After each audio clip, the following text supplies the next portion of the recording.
Pastor Weston Walker, Grace and Mercy Lutheran Church in Hermiston, Oregon, continuing our discussion or conversation on Luther's Small Catechism.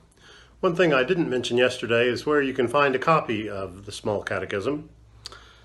Many of you already have a copy tucked away from years past.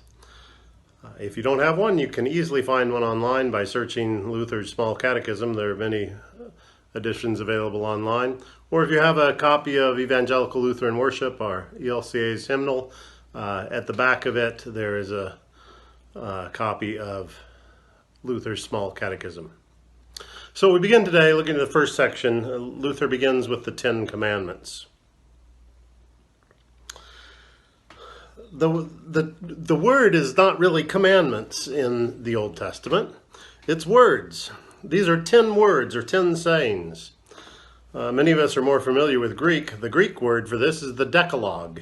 And you can see in the word Decalogue the 10 commandments. Deca, 10, and logos for word. These are the 10 words. They are found in Exodus chapter 20 and again in Deuteronomy chapter 5. And I encourage you to get your Bibles out and sometime in the next few days when we're talking about the 10 Commandments to actually read the 10 Commandments in both Exodus 20 and Deuteronomy chapter 5. One thing you'll know is if you start with the Bible, Exodus 20 and Deuteronomy 5, and trying to enumerate the 10 Commandments, it might be a little hard to figure out exactly which one is number 1, 2, 3, all the way through number 10. And in fact, people of faith through the years have diverged greatly on how to number the 10 Commandments.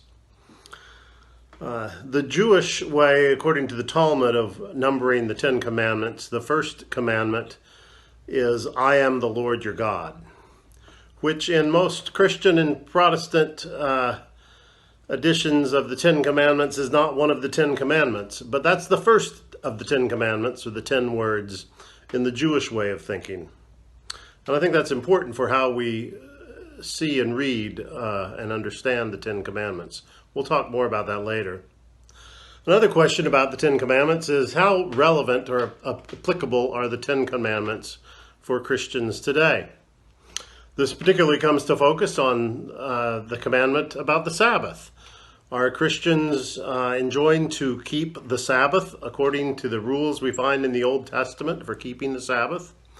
That's a good question. And again, that is another issue we will deal with as we continue this. One thing that I find helpful in considering the 10 Commandments is to consider that God's will for God's people is unchanged. And I find far more continuity between the Old Testament and the New Testament than I find discontinuity. Now, Luther's first commandment, in the way Luther enumerates them, is, you shall have no other gods. And in both Exodus and Deuteronomy, with this command, there are many more words than that. And Luther gets at these at the end of his section on the 10 Commandments, and that's what I'd like us to focus on now. At the end of what Luther has to say about the 10 Commandments. He says, what then does God say about all these commandments? God says the following, I, the Lord your God, am a jealous God, punishing children for the iniquity of parents to the 3rd and 4th generation of those who reject me, but showing steadfast love to the 1,000th generation of those who love me and keep my commandments. And there Luther is quoting from Exodus 20 and Deuteronomy 5. And then in the format of the Catechism, he says, what is this, or what does this mean? And here's his answer. God threatens to punish all who break these commandments. Therefore, we are to fear his wrath and not disobey these commandments. However, God promises grace and every good thing to all those who keep these commandments. Therefore, we also are to love and trust him and gladly act according to his commands. Now, taking those words of Luther at face value, it would appear that in Luther's view, keeping these commandments establishes or maintains one's relationship with God. And there could be nothing farther from the truth in Luther's view.